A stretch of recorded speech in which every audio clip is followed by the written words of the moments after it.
Sekian kilo jalan yang kau tempuh, lewati rintang untuk aku anakmu.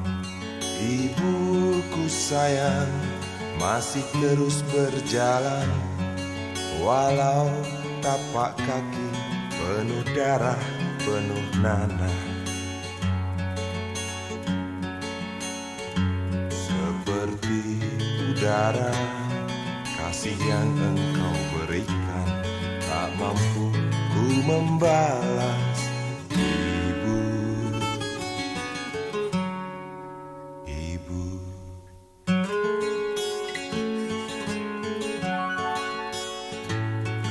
Ingin ku dekat dan menangis di pangkuanmu sampai aku tertidur bagai masa kecil dulu.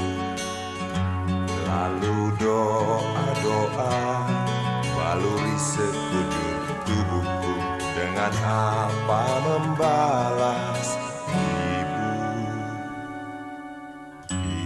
Assalamualaikum warahmatullahi wabarakatuh. Kembali berjumpa dengan saya, Romsin, calon guru penggerak angkatan 11 dari SDN Cendana Jaya 02, Kecamatan Cakobumi, Kabupaten Bekasi. Pada kesempatan kali ini saya tidak sendiri, saya ditemani oleh Ibu Wahyu Ciptaningsih. Beliau adalah Kepala Sekolah SDN Jaya Bakti 04. Assalamualaikum Bu. Waalaikumsalam warahmatullahi wabarakatuh. Apa kabar Bu? Alhamdulillah baik Pak. Terima Mohon izin Bu, minta waktunya sebentar. Saya pengen berbincang sedikit Bu. boleh silahkan. Perbincangan kita kali ini membahas tentang modul 3.1, yaitu tentang pengambilan keputusan berdasarkan nilai-nilai kebajikan sebagai seorang pemimpin Bu. Nah, Ibu kan termasuk salah satu guru penggerak angkatan 7 ya. Jadi mudah-mudahan obrolan kita kali ini istilahnya memberikan pengalaman, berbagi pengalaman buat saya, menambah ilmu buat saya Bu. Ya, Ya. mudah-mudahan. Pada modul 3.1 ini, Ibu kan sebagai seorang pemimpin, kepala sekolah tentunya kan sering dihadapkan pada masalah-masalah atau pengambilan keputusan yang bersifat dilematika Bu ya. Nah, saya ingin mengetahui lebih jauh apa saja langkah-langkah dalam mengambil keputusan tersebut Bu. Ya. Boleh saya izin bertanya Bu ya? Ya. Ya. Selama ini bagaimana Ibu dapat mengidentifikasi kasus-kasus yang merupakan dilematika atau bukan moral itu? Selama ini yang saya pelajari atau yang saya hadapi, bahwa biasa di sekolah itu bila mana kita menghadapi dilema etika atau bujukan moral, tentu saja yang paling utama adalah saya harus dapat mengidentifikasi apa dulu permasalahannya. Lalu kemudian setelah itu setiap keputusan kepala sekolah tidak harus karena tidak harus berarti saya sebagai kepala harus saya sendiri, tetapi saya juga harus melakukan secara musyawarah atau diskusi dengan tim kerja saya kepada ibu yang ada di sana. Jika memang itu berkaitan dengan sesuatu yang berhubungan dengan sekolah. Ya baik Bu ya. Jadi selama ini jika Ibu dihadapkan pada masalah dilematik, cara Ibu mengambil keputusan adalah melihat kasusnya, kedua melalui musyawarah dewan guru gitu Bu ya. Baik Bu, mohon izin untuk melanjutkan pertanyaan yang kedua. Selama ini bagaimana Ibu menjalankan atau mengambil keputusan, apalagi keputusan tersebut berkaitan tentang kasus-kasus yang dilematik, contohnya adalah benar dengan benar atau mengandung nilai-nilai kebajikan antara si objek yang memiliki permasalahan di dalam sekolah itu. kalau saya menemukan hal seperti itu, berarti saya mencari mengidentifikasi permasalahannya seperti apa. Lalu jika saya menghadapi dua-duanya benar, berarti saya harus menentukan mana yang lebih penting. Jika memang lebih penting itu ada kita temukan dan dalam waktu yang artinya cepat, artinya waktu itu saya bisa menentukan secara cepat, saya tentukan ini gitu. Tetapi jika itu memerlukan pemikiran atau pendapat orang lain, tentu saja saya harus bermusyawarah. Nah, jika musyawarah tidak bisa didapat, berarti saya harus mencari bagaimana solusinya dengan bantuan misalnya atasan saya, gitu. Jadi tidak enaknya sendiri saya menentukannya, tapi saya bagaimana saya berpikir untuk menimbang dulu mana yang lebih penting. Gitu. Oke. Jadi ketika mengambil keputusan pada kasus dilematik, dilema baik untuk ketemu baik, kebajikan, Ibu mempertimbangkan urgensinya Bu ya. Yang mana yang perlu didahulukan dulu ya. Dan di samping itu juga sharing dengan pimpinan Ibu di unit kerja Bu ya. Baik Bu, kita lanjut ke pertanyaan ketiga. Langkah-langkah atau prosedur seperti apa yang bisa Ibu lakukan selama ini Bu? Langkah-langkah dalam mengambil keputusan. Langkah-langkahnya seperti tadi yang saya sampaikan tadi, setelah mengidentifikasi karena misalnya itu membutuhkan diskusi dengan teman-teman sebagai tim kerja saya, tentu saja saya lakukan itu juga. Kemudian meminta pendapat teman-teman semuanya, kemudian mempertimbangkan hal yang mana yang utama, apakah itu memerlukan tindakan yang cepat atau tidak. Lalu seandainya itu memerlukan welas asih atau kemanusiaan, tentu saja kita terapkan. Oke Bu. Lalu hal-hal apa saja yang selama ini Ibu anggap efektif dalam pengambilan keputusan pada kasus dilema etika? Hal-hal apa saja yang apa? Yang selama ini Ibu anggap efektif dalam mengambil keputusan? Apa saja? Yang utama adalah mencari akar masalahnya. Menentukan dulu apa masalahnya. Kemudian harus mempertimbangkan mana yang lebih utama. Kemudian yang tentu saja berdasarkan hasil musyawarah atau diskusi bersama. Tentukan mana yang lebih penting dan utama. Oke Bu, pertanyaan berikutnya, ada hal apa saja yang selama ini merupakan tantangan kali ini? Tantangan dalam pengambilan keputusan pada kasus-kasus dilema etika. Tantangannya apa aja? Kadang terkadang kalau sudah menentukan itu biasanya kita melihat orangnya ini menerima atau tidak gitu Pak ya. Jadi perlu meyakinkan bahwa inilah keputusannya, agar tidak jadi suatu ketidaksenangan ya, meyakinkan ini loh hasil keputusannya. Jadi selama ini tantangan yang berat dalam mengambil keputusan adalah mempertimbangkan perasaan gitu ya, agar keputusan yang kita buat bisa diterima oleh semua pihak gitu ya. Oke Bu. Lanjut Bu ya. Apakah Ibu memiliki sebuah tata pola atau jadwal tertentu dalam menyelesaikan sebuah kasus dilematik? Apakah langsung diselesaikan pada hari itu juga atau memiliki sebuah jadwal untuk menyelesaikannya Bu? Jika memang itu bisa diselesaikan secara cepat, saya langsung menyelesaikannya. Tetapi kalau belum bisa juga, berarti saya memerlukan bantuan atasan saya atau masih jawab atau bagaimana, berarti penentuan jadwal. Namun jangan sampai jadwal itu lama sekali penentuannya. Jadi selalu pengennya cepat. Tetapi kalau memang tidak ditemukan jawabannya, perlu bantuan, berarti menjadwalkan sesuatu yang tidak terlalu lama.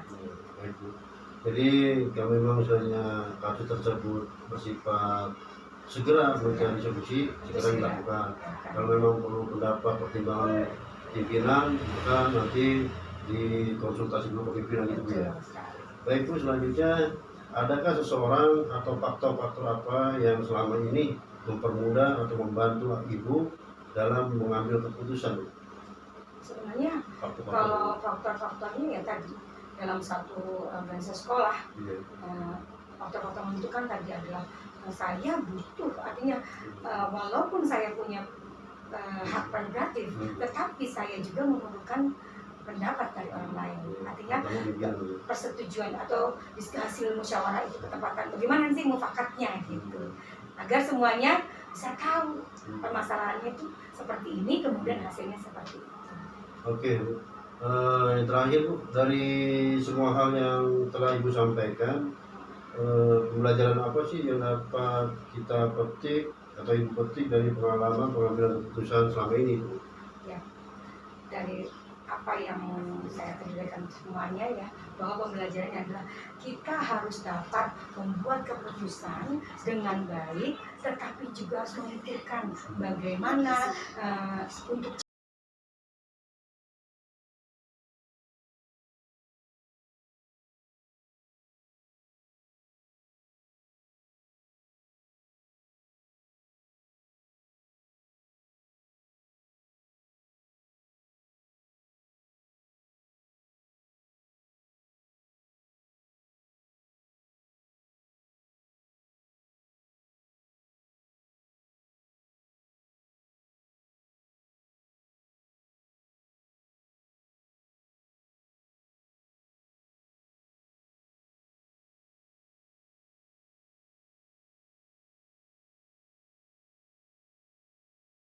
Assalamualaikum warahmatullahi wabarakatuh. Waalaikumsalam warahmatullahi wabarakatuh. Kembali berjumpa dengan saya pada sesi kedua wawancara modul 3.1 dengan saya Romsin, calon guru penggerak angkatan 11 di SDN Sindang Jaya 02, Kecamatan Cakobumi, Kabupaten Bekasi.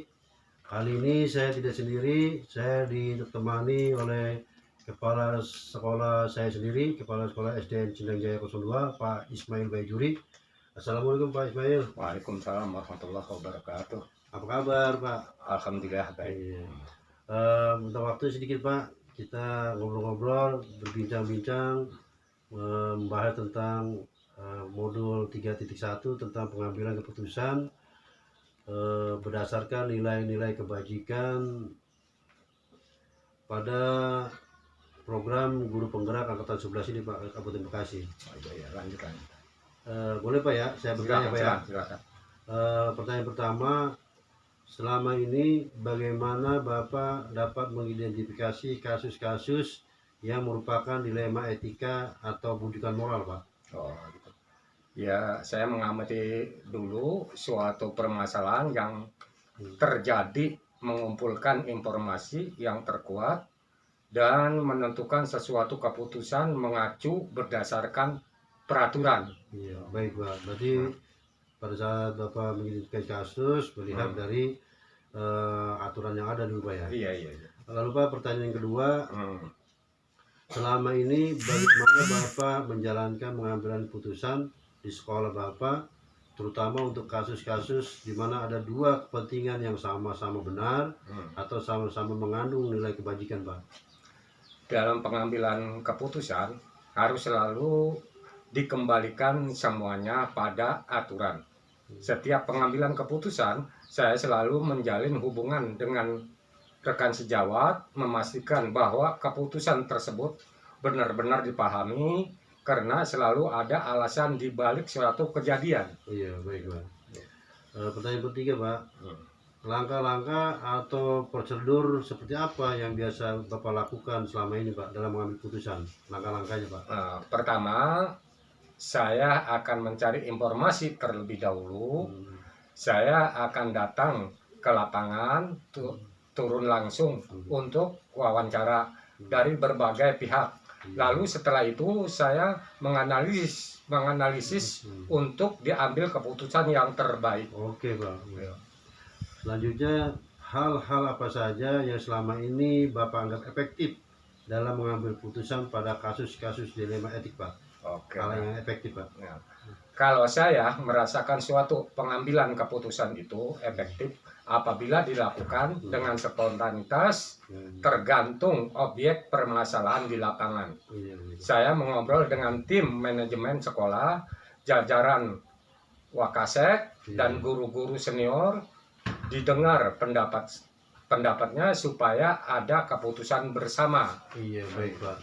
Lalu hal-hal apa saja juga yang selama ini merupakan tantangan dalam mengambil keputusan, Pak? Tantangan yang saya hadapi dalam pengambilan keputusan, apabila kurang bisa diterima, tentu saja kita harus bisa meyakinkan orang-orang yang terlibat dengan keputusan kita. Iya, Gitu, baik Pak. Pak. Oke. Selanjutnya Pak, apakah Bapak memiliki sebuah jadwal tertentu dalam penyelesaian kasus Pak? Jika terjadi kasus di sekolah, apa Bapak selesaikan hari ini atau tunggu besok atau kapan gitu? Tidak ada jadwal tertentu, pokoknya harus bisa diselesaikan dengan baik Pak. dan sebisa mungkin selesai tidak terlalu lama. Oh, baik Pak. Jadi melihat sikon masalahnya Pak. Iya, Kalau iya, iya. masalahnya Situasional. menuntut untuk segera diselesaikan, Kan selesaikan selesaikan. gitu Pak ya. Oke. Baik Pak, selanjutnya adakah seseorang atau faktor-faktor apa yang selama ini mempermudah membantu Bapak dalam mengambil keputusan Pak? Faktor-faktor yang memudahkan adalah berasal dari adanya dukungan daripada dewan-dewan guru. Artinya guru-guru semua. Kan gitu. Oke, pertanyaan terakhir Pak. Ayo. Dari semua hal yang telah disampaikan, pembelajaran apa yang dapat kita petik dalam mengambil keputusan dilema etik Pak? Pengalaman adalah guru yang terbaik. Kita belajar dari berbagai kejadian untuk setiap kasus permasalahan yang terjadi di lapangan gitu, Iya, Pak. baik Pak. Terima kasih Pak sudah mau berbincang-bincang dengan saya. Mudah-mudahan apa yang kita obrolin bermanfaat buat kita semua. Dan dari saya tutup sekian. Wassalamualaikum warahmatullahi wabarakatuh. Waalaikumsalam warahmatullahi wabarakatuh.